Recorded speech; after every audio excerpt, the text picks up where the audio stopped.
Hello and welcome to episode 25 of Unemployed to Unstoppable. It's Christmas dinner. I've had a wonderful dinner. I'm already 2 beers in. What better than having a couple games with Millwall in a resurgence in the Championship? Stick with me and I'll update you on where we are.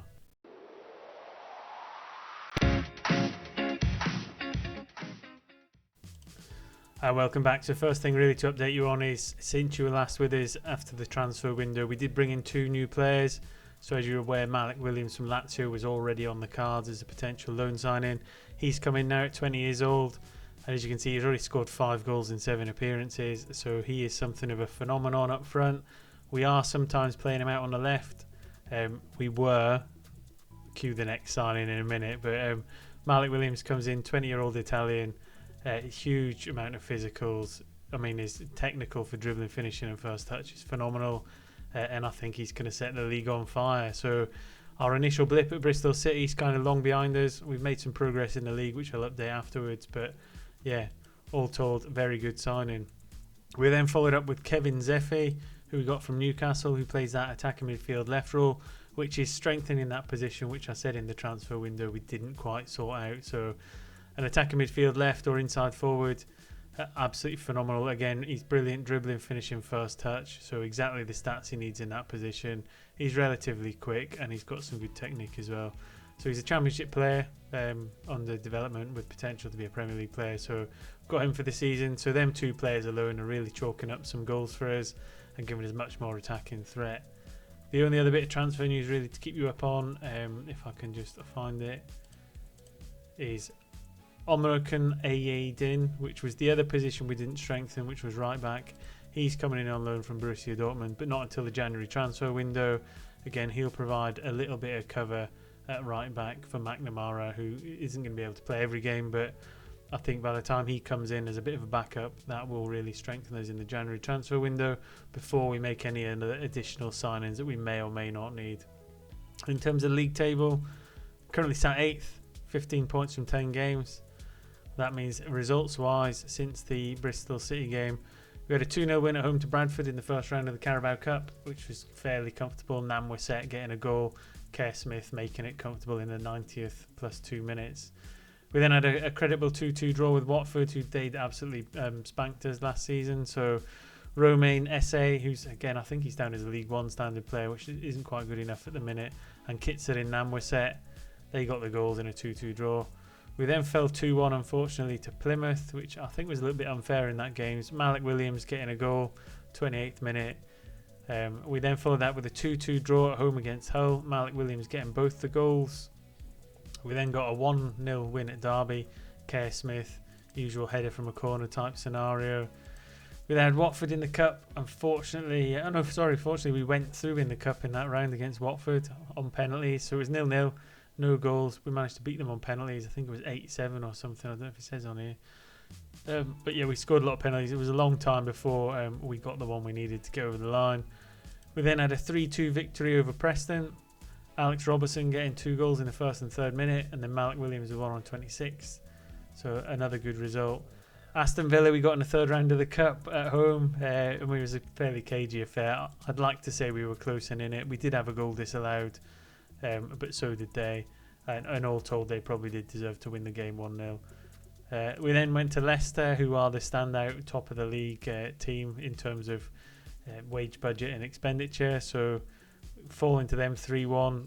Although disappointing to lose a game, it probably isn't a surprise really. We then had Reading, which was a 0-0 game, no goals. Again, you can see we still had a fairly strong team at that point. And then we kind of turned the corner a little bit in the last couple of games. We really started to spark up the goals. We had Luton 4-1 at home. We got Isaac Hansen-Aaron got 2 goals. Romain Esse and Karni Chukwuemeka. In that game, it came up and said Aaron absolutely dominated the game. He ran the middle of the park.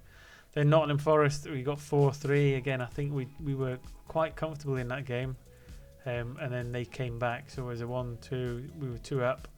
They got it back to 2-2, went 3-2 up. We went 3-3 and then got a victory via their own goal. So another 3 points. That's put us in a good position in the league. Today's episode then, we've got Ipswich away, Wolves at home. Hopefully we can get them over the line.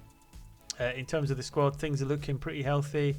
Players are in good form. The one bad bit of news to probably bring you up on is Ruprecht, which was our summer signing for the right-hand wing. He picked up an injury in the game after, and if I can find it, wherever his injuries is, you find the injury button. Damaged cruciate ligaments, so he was out for 3 to 6 months. Probably got 2 months left. Massive blow to us because he was our player on the right-hand side of the park, and that's caused us a little bit of a blow. But tactics-wise, we're still all right with it. We've still found a way to win games. The 3 loan signings are doing well. We've got 1 more to come on the way.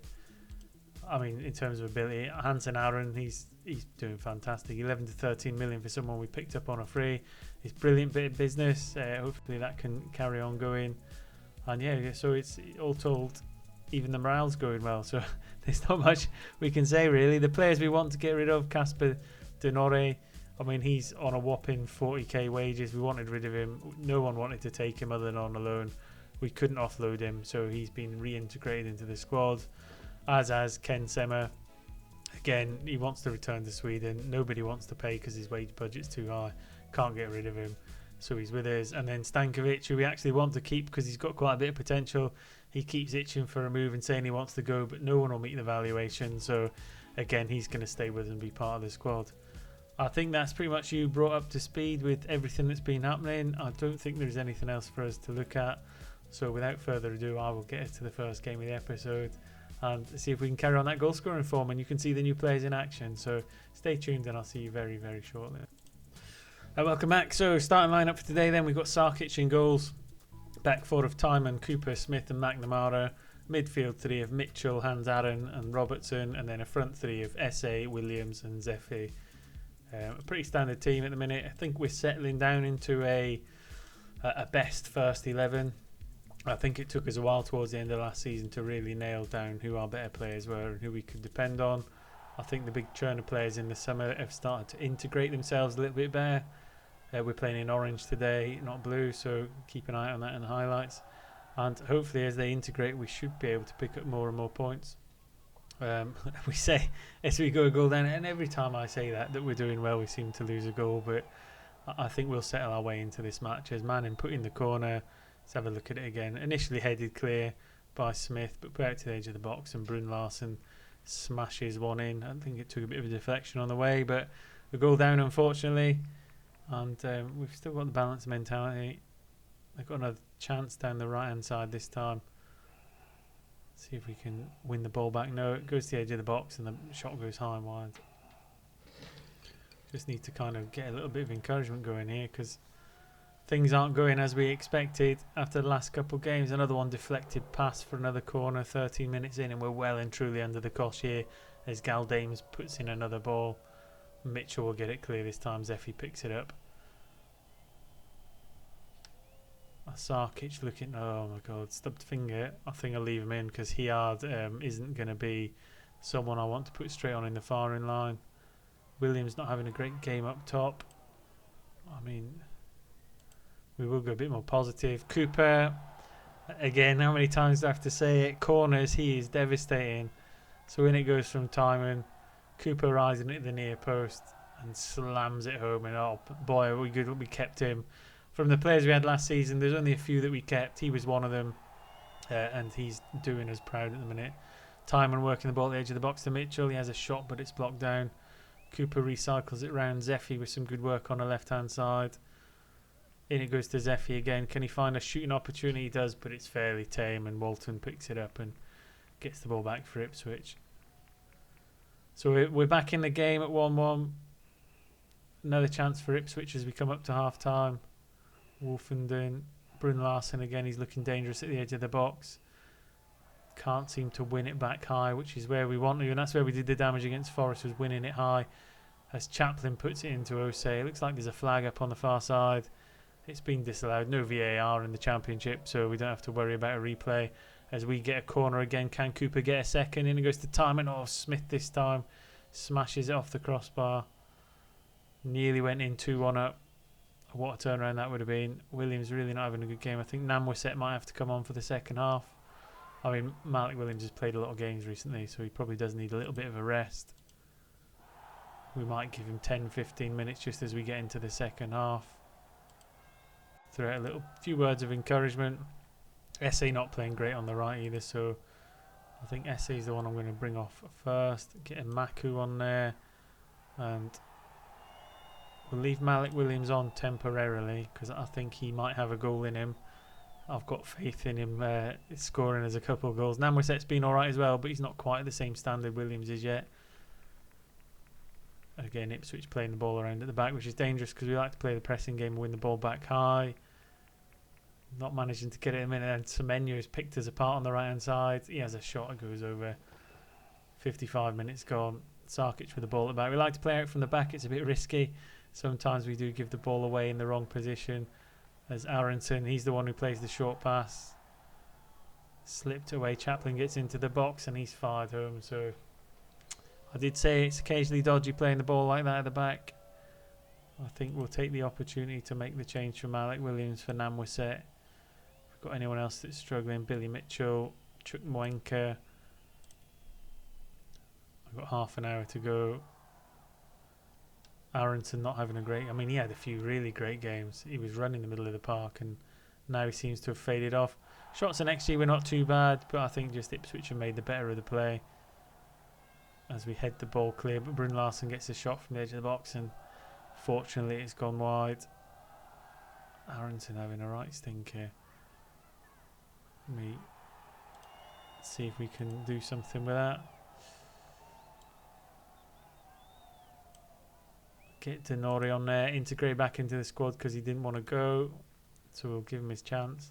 He's got 10 minutes to kind of change my mind, but I mean ideally he moves on and we use that 40,000 wage budget to get in 2 or 3 more players. And it looks like we're going to fall to a defeat in the first match. 4 minutes of injury time. We've got a corner, Denori chucks it in.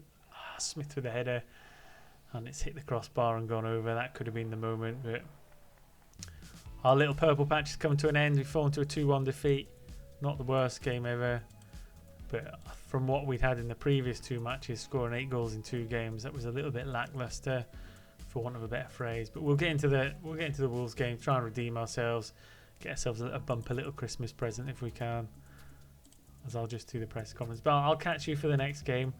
We'll turn the squad around. I'm sure we'll get morale up again, and we'll go at home for a bit of a show. Welcome back for match 2 of the episode, home against Wolves. Starting line with Sakic in goals. We've got Longello, Cooper, Smith and McNamara in the back 4. We've got Chukwuemeka, Aaron and Robertson in the middle of the park. This time we've got Zephy, Namwiset and Essie up front. So a couple changes. Namwiset coming in up front and Longello coming in at left back. So a little bit of a change, not massive, but I think we needed it to freshen up the legs a little bit. We have played quite a few games over this period, and hopefully a little turn of fitness, players with a slightly lessened workload. I mean, Alex Robertson, you can see there already, he's looking like he might need to come up for a rest at some point in the near future. What we need to get is Ruprecht back on the right hand side, so we've got our full first team out. As Wolves clear the ball initially, it looks like we're going to have a break from our corner, which is unfortunate. Surely not again at the start of the episode. Surely lightning doesn't strike twice. As they get a corner on the 12th minute. It looked like we had the chance in the opening of the game. As Robertson has a chance to break this time. Can him and Zephy make something up the left hand side? Splits it to Esse. He bursts into the box and he buries it with a left foot finish. So I said before I didn't think he was quite championship standard player yet, and I think if you look at his development from the scouts, he's not. But I mean, picking up the ball just inside their half, driving into the box and cutting back to his left foot, and a lovely place finish into the bottom corner. So 1-0 up on Wolves. Hopefully we can make up for the previous match, as I don't think we really should have gone on to lose to Ipswich, but we did. We'll see how it goes as we carry on. Longello this time down the left hand side into Zephy. Chukwuemeka carrying the ball back to Smith, playing out right to McNamara. Aronson getting involved, and Essie again doing some good work down the right. Back to Aronson. This time he flicks a right footed finish. No, it doesn't. Namwiset got in there. Did he pinch it? I think I need to see the replay. It looked like Namwiset flicked the ball with the right foot there. I think somehow Namwiset's got the last touch. Here we go. Aronson gets in. He shoots. And Namwiset with a cheeky little header to steal it. True little poacher's goal. But he gets his name on the score sheet. That'll do his goal bonus some good come the end of the season. I mean, they were looking for an offside. I don't think there's one there. I mean, you can't count that really, I don't think. bit of a bizarre way to check it because phase of play, etc. He was back on again. Lungelo with a corner this time. Cooper didn't get his customary goal from a corner, but this is a much better performance than the previous game. Lungelo again, in it goes. Esse and Cooper jumping it. What a miss that was, but again, half an hour gone, things looking a lot more promising than it was in the game before. Malik Williams will get a chance to have a rest. Sarkic just stubbed his finger again. He's either really clumsy or just unlucky, but that's 2 games in a row Sarkic has tweaked his finger, and he's not someone I really want to do without. Robertson's looking like he's all tuckered out. He'll get a little bit of rest at half time. I don't want to bring Ganem on just yet. We'll carry on with the same team because when you're in the ascendancy, you don't really want to change it too much. Zeffy's sat on a yellow card on the left-hand side. But again, I don't want to risk upsetting the balance of the side too much. That being said, if Wolves manage to get a goal back, it changes the entire feel of the game. As Neto drives it into Kalijic and gets a goal back. So I think, again, that might be the catalyst to spark the change. We'll get Zeffy off. We'll get Malik Williams on the left-hand side. And Robertson was tiring. We'll get Ganem on there as well. Just to try and keep the legs fresh. It's a long season in the Championship. Ball's cast long. Zeffy's picked it up here. Looked like he was going to roll it in the bottom corner, but it was just tipped away. Ball goes out for a corner. We get to make the changes. So that was Zeffy's last play of the game. As Lingella will bring in a corner. Williams will pick it up on the edge. Back into Lingelo. He has a chance, but it's flicked away. Unfortunately, we need to get that 3rd goal really, because I think Wolves always have something in them. They've got a counter-attack, or they've got a couple of players in there that can really change a game. I think Pedro Neto is one of them players that you'd love to have in your side in the Championship. As Lingelo puts in another corner. This time Smith with a header, but you can't get it on target. And we're doing really well off the set pieces this season. Safanov with a goal kick for Wolves. Into Namwaset, Esse. Namwaset to Williams down the left-hand side, who came on for Zeffy. Into Lungelo. Can he find a delivery? Goes back to Williams. Between the two of them, they flicked it in there. It's a penalty. I didn't see much in that. Apparently Namwaset was pushed. Who's going to step up? We don't have really many good takers. Ganem steps up. And the substitute misses it. That could be costly with 10 minutes to go. Lungelo will deliver the corner. Again, he's going to get a second chance, but no. And it's gone. Will that penalty miss cost us dearly as we approach the final 5 minutes? I mean, it's been XG-wise, we're at 3.69, 18 shots, 6 on target. Into the last minute. Squeaky bum time, and we just get over the line. So we redeemed ourselves from the first game. We've picked up a really good 2-1 victory at home to Wolves to get another 3 points. I think you've got to chalk that as a massive improvement compared to where we were last season. Be brilliant for morale for the squad as well. And in terms of the league table, 18 points from 12 games. We're hovering just outside the playoffs. I think our mission is to avoid relegation in terms of club ambition, which we're doing really well at. I think we just need to kind of get a bit of consistency and try and creep into the playoffs. And then come January, if there's any room in the budget, we just strengthen our position a little bit. Once again, thanks for watching. Hopefully everyone's had a really good Christmas. Hopefully everyone's enjoying the series. And let me know in the comment section, them extra couple signings, do you think that could be what makes the difference? Where do you think we'll finish? And I will see you again somewhere in about 10 games time. So in the league, I think we're on 12 games. We'll probably come back to 22. So keep an eye out for the next episode, and I'll see you next time. Have a good time. Have a good Christmas. Goodbye.